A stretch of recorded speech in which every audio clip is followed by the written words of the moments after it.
We're back at the 8th annual running of the Autolite Nationals at Sears Point Raceway, and this is the final round of Pro Stock Eliminator. Jim Yates against Warren Johnson. Let me take a moment to invite you to become a member of the National Hot Rod Association. It's just $52 a year, and for that, you get 48 issues of National Dragster, a patch, a pin, a rule book, and a whole lot more. And if you call the number on your screen right now, you'll receive a free copy of the fabulous Drag Racing 94, the home video from Diamond P. Call today. Jim Yates must always have the thought, will I ever run out of Johnsons? A week ago it was son Kurt. A round ago it was Kurt. Now his wife Tony Yates slaps Jim's windshield to motivate him. He looks across, and who does he see but the blue and white GM Performance Parts Oldsmobile of Dad Warren Johnson. The only advantage that Yates has here, he's got the lane choice. Warren Johnson, the quicker qualified car, into the beams.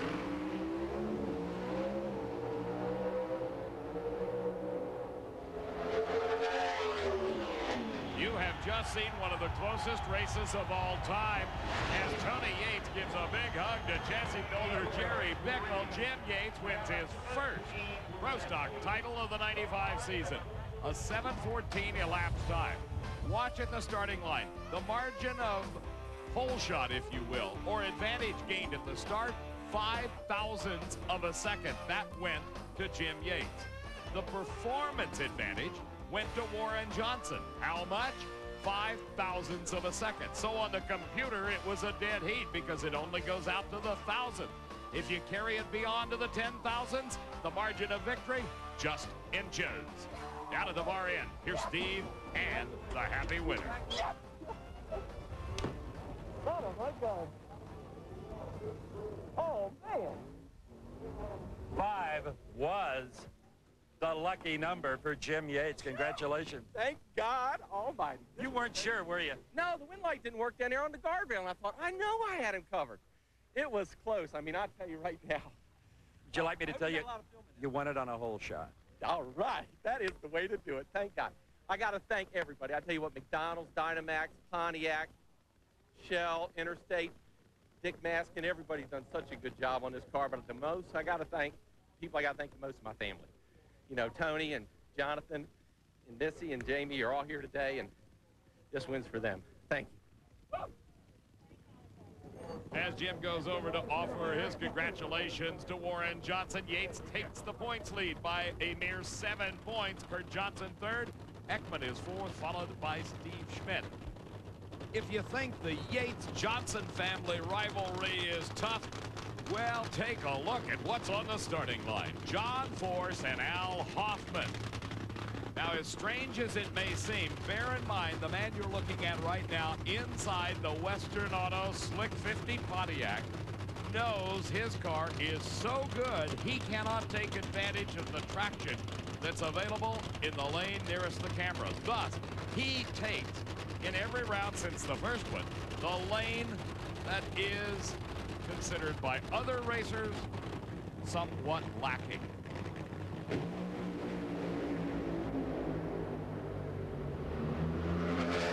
For everybody but Al Hoffman. He beats John Force and gets just a little bit closer to the points lead as he makes the turnoff. We ride with him, and we get a chance to look at it again.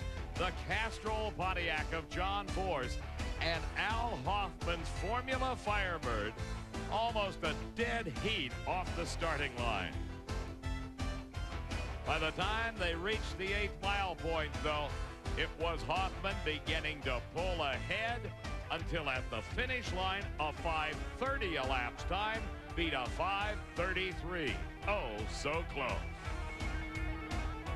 I didn't know after that first round if we'd be talking. We are, and you are the champ. Well, that's what we need. We need to keep knocking them back here. I mean, we're trying to win a world championship, and if it's a round to race, we're still looking good at the end of the year. That was a great race with Force. Yeah, that was a good race. That's what the fans come to see, and the fans here are great, fantastic. I mean, we love it here, but they need to cool it down a little bit. Well, that may not happen, but John Force is still in the lead in the Winston chase. That's one certainty. Hoffman second, Pendragon, Etchels, and Scusa. That's the top 5. At the starting line, Mike Dunn thinks about what he has to do. Frank Bradley, his crew chief's already done it. The final one race remaining here at the Autolite Nationals at Sears Point, and this is Mr. Lucky, you might call him, Pat Austin, trying to take home a win, basically on good luck that he has had in the previous rounds. But the one thing he's got to contend with now is the consistency of the La Victoria Salsa car. Frank Bradley, the crew chief, and Mike Dunn motivating themselves to this final round appearance.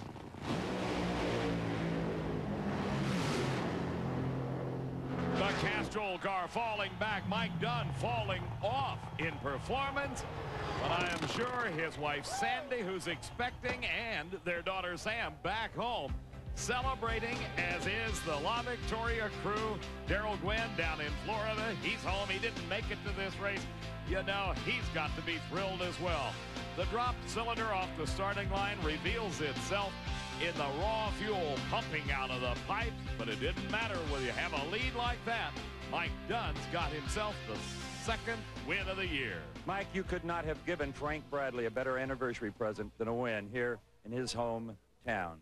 Oh, it's a great win. No doubt about it. I could give my hats off to the crew. You know, as you know, it was a little bit warm today, and crew did a great job. You know, Brett, Chad, Mark, Wayno, Scott. I mean, they pulled through with this heat, and it was just a great win for this La Victoria team. I don't know. You know, we had a little bit of problem with that last run. It felt like it dropped some cylinders, but I'll tell you, you know, with our sponsors, La Victoria, Mopar, Mac Tools, Kindle, Goodyear, Autolite Nationals, we love it here. Got to say hi to Samantha. Love you. You'll get a present. Frank also wanted to say, hey, say hi to his grandkids. He's going to buy you guys presents, and make sure they're big ones because he makes lots of money. Don't let him get away cheap, kids. Frank Bradley celebrating his one-year anniversary with the Gwynn team.